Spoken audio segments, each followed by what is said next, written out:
Dave from the Redneck Garage. Well, today a little bit different, odds and ends day. When you work on Jeeps and your friends know that you work on Jeeps, guess what? They bring their Jeeps over for you to work on. My friend from Melissa has a TJ and it's got some issues, but the biggest issue right now is one of the bows for the top is broken. I looked at it a couple months ago and tried to solder it up and I couldn't. It was just too far gone. So I contacted Bestop. It's a Bestop Supertop. And I said, how much is this part? And they said like $105. And I was looking for that part number, and at Quadratech they were selling them for like $58. So I called up Bestop again and said, how come the part is $58 from them and y'all are trying to sell it for $106 or $8 or whatever it was? And they're like, we don't know. So I then contacted Quadratech and said, do you order this straight from Bestop? And they said, yeah. So none of that made any sense at all. But I did get the part in. We're going to take a look at her TJ, and we'll show some common issues with it, and I'm going to put this piece on the top. Melissa's Jeep is a 1997 Jeep TJ, and I know that the seats were in kind of rough shape, so she put some seat covers on that probably need to be replaced again, and it needs some work, truthfully. You can see here that this piece on the bow broke, so that's the part that we're going to be replacing. It's just gone. It fell out. And it goes up from here to here. Now I told her she needed a new top and she didn't want to put a new top on it yet, but really it's in bad shape of needing a new top. You can see where the door's eating a hole in that. So anyway, I guess there's no water running into the seats yet, so she's not going to put a new top on yet. She just got new tires for it, and I went with 31s, which look pretty good on it. It's got some issues. Looks like she hit something with the rear tail light, which I didn't know about that, but that's pretty good and bent right there. The door's bent a little.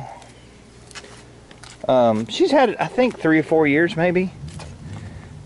This is the Supertop system, which I don't like as much as the factory system, to tell you the truth. You can see where that's coming over and hitting the plastic. And she's got a 4.0, and it's got a huge exhaust leak. We'll listen to that in a second. It's missing some screws. And you can see, not as much on this one, but you can see that she's getting the TJ fender right here. It's about to come through, and she'll be doing something about that, or just have a hole in her fender anyway. So I'm going to take the piece of the top off, and we're going to stick this baby on and listen to the motor. Oh yeah, you can see where the part broke right here. That ain't good. So we got a new piece we're going to be putting on. That's cool. Like I said, I'm not that thrilled with this Supertop on this one. Here's the new bow assembly from Supertop. Sweet. I got the old one off, man. That thing is a pain in the butt. Holy crap. And she's got some pretty good sun damage on these back seats, really. I don't know. Oh, I got you. Okay, so there's foam, there's vinyl underneath it. So I don't know what the vinyl looks like, but these things have seen better days. You can tell that she rides around with the top off quite a bit. Now we got the old one off, and I'm going to try to put the new one back in. It was a pain to get those these pieces out. It was rusted up inside that hole where the arms go into.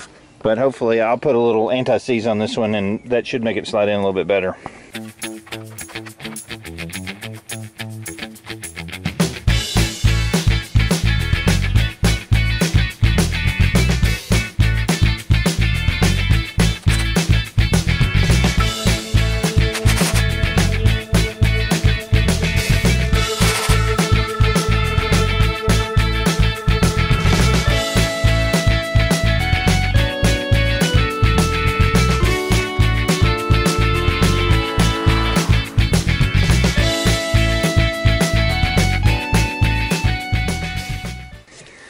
Okay, in the old top, this is the part that broke, the plastic grommet piece, or plastic connector that goes from here to here. And she said it was fine, and then she told her kids to go out and lower the top or raise the top, one or the other, I can't remember, and said that that was it. It was broken after that. So I guess the rule of thumb is make sure you know who's putting your top up and down. Otherwise, on a Supertop, they can break it. So we're going to finish zipping this thing back up, and then I'm going to look at the exhaust leak real quick, see if we can just figure out what's causing it. Besides an exhaust leak. Okay, we got the new bow parts put on, and Truthfully, doing this repair is kind of like putting lipstick on a pig, man. I tell you, this top is in bad need of replacement, although now it won't be flopping around on the interstate, nothing holding the top on. That is better, but I would be buying some new skin for this Supertop, but I would not recommend a Supertop that much. You can see that there's an issue with the door handle, and where it's been yanked on, it's actually splitting the door right here. Because it's not releasing, they're putting too much pressure on it and yanking on it. Probably a bad handle. And it's actually splitting the door. You can see there where it's actually, it's terrible. But let's look at the exhaust leak. Man.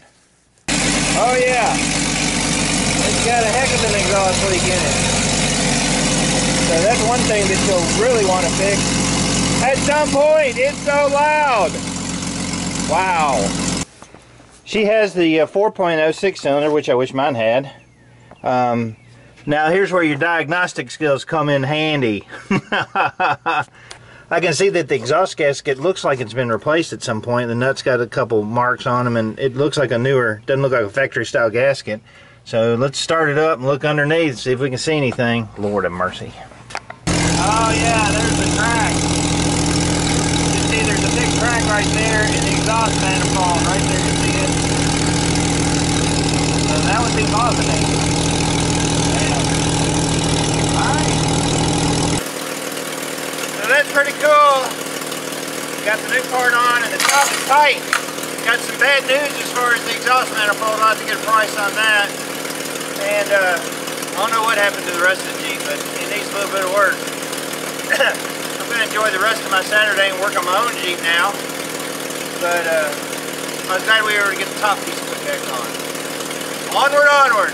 David from the Redneck Garage, keep turning wrenches.